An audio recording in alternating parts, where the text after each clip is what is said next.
Namaste and welcome to day 19 of Sacred Postpartum 40 Days of Holistic Healing.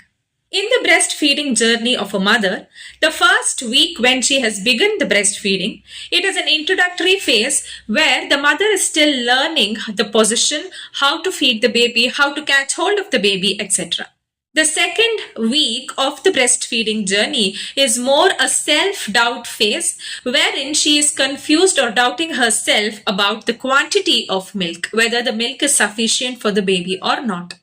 By the third week, she gains a little confidence that she is doing good with regards to the breastfeeding and the baby is also feeding well.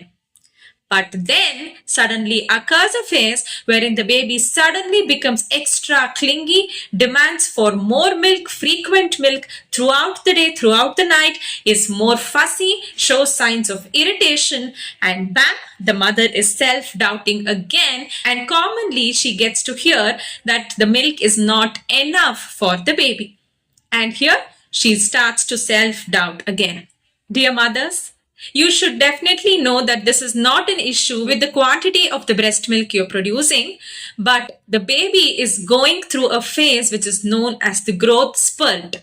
Growth spurt is a temporary, short but intense phase wherein the baby is undergoing physical changes, especially with regards to height and weight, to achieve the upcoming milestones in its life. Growth spurt can hit at specific weeks as described here, but it definitely varies from one baby to another and it is not a strict rule.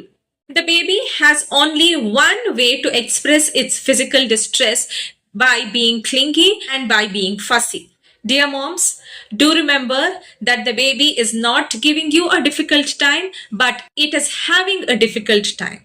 The only naturally designed way the baby feels safe is by clinging on to the mother, asking for continuous feeds, and trying to feel safe in her arms. This continuous feeding is known as the cluster feeding. Cluster feeding has two physiologies involved. One, more the baby feeds, the mother's brain gets more signal to produce and release more milk, and this satisfies the increasing demand for milk as the baby grows. The nature has designed this physiology so beautifully that the mother need not worry about her low supply as long as she is listening to the baby and her body. The second physiology works on an emotional level where the baby does not feel hungry all the times to feed continuously. But for the sense of calmness, safety and security, the baby prefers to stay near to the mother. Hence, cluster feeding works beautifully through both these physiologies.